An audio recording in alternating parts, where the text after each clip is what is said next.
Hindi ko kailangan ng kasulatan na magtuturo sa akin ng dapat kong gawin. Hindi ko kailangan yan. Yun yung pagpapawalang bahala o pagpapawalang halaga sa sinasabi ng kasulatan. Ayaw ng Diyos na may kaagaw siya sa Espiritu na ibinigay niya upang manirahan sa atin. Mga kapatid, mahirap na pagpapakaulugan sa talata 5 ang pinag-aralan ng mga scholar. Kasi may nagsasabi po na yung binabanggit dito na ayaw ng Diyos na may kaagaw siya sa Espiritu na ibinigay niya upang manirahan sa atin. O sa madaling salita, yung ibinigay na Espiritu ng Diyos sa atin ay may masamang pagnanasa. Lust with envy. Hindi maaaring gamitin sa Diyos yung salitang envy o yung pagkainggit. Kaya medyo mahirap yung pagpapakaulugan dito kasi sa buong Biblia, wala tayong matatagpuan na nabanggit ang mga katagang ito. Di ba? Pagka may nabasa tayong mga salita ng Diyos na ayon sa nasusulat, matatagpuan niyo sa Lumang Tipan, maaaring sa aklat ng mga awit o sa Exodo.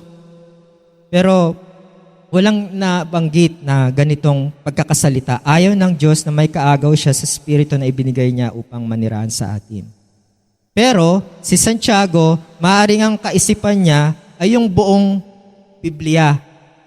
Yung summarize ng buong Biblia na kung babalikan natin yung Exodo Kabanata 20, talata 5, yung binigay yung 10 utos sa bundok ng Sinai kay Moises. Diba, binabanggit doon na hindi ka dapat gagawa ng larawan ng anumang nasa langit, nasa lupa para sambahin o yukuran o yung mga ribulto na ginawa ng tao dahil ang Diyos ay mapanibughuin.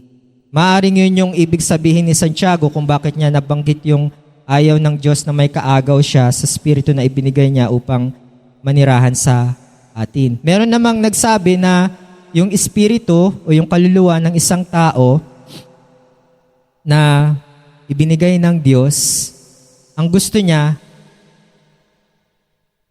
yung kanyang katapatan sa Diyos ay naroon. Kung kanina sa Diyos, ayaw ng Diyos na may kaagaw dahil nga, di ba, yung Diyos, ang Panginoong Yesus, ikinasal na tayo, di ba? Kung tayo ay nanampalataya sa Panginoong Yesus, tayo yung asawang babae ng Panginoong Yesus, tayo yung bride of Christ. Hindi maaaring magmahal pa tayo ng iba, kagaya ng sanlibutan dahil nga kasal na tayo kay Kristo. Sa kabilang dako naman, yung sa spirito ng tao na kailangan meron siyang allegiance kay Christ, yung pagmamahal na dapat sa Panginoong Jesus, sa Diyos, maibigay niya, hindi dun sa sanlibutan. Pero alin man dun sa pagpapakaulugan, tamang-tama naman yung nais na iparating ni Santiago na yung Diyos ayaw niya ng may kaagaw dahil mapanibuguin siya. Alam niyo ba na ang Diyos ay nagsiselos din? Pero yung pagselos niya, banal. Kasi Diyos siya eh. Hindi natin pwedeng ihanay o ihambing sa ating mga tao na pag nagselos tayo, hindi natin pwedeng, kasi negatibo yung selos natin eh.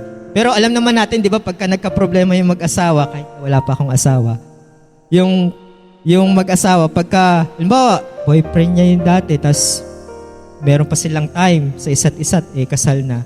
Anong mararamdaman nung lalaking kinasal? Halimbawa, yung babae, pumupunta pa doon sa boyfriend niya, kahit kasal na sila. Masasaktan niya, di ba? Ganon din ang Diyos.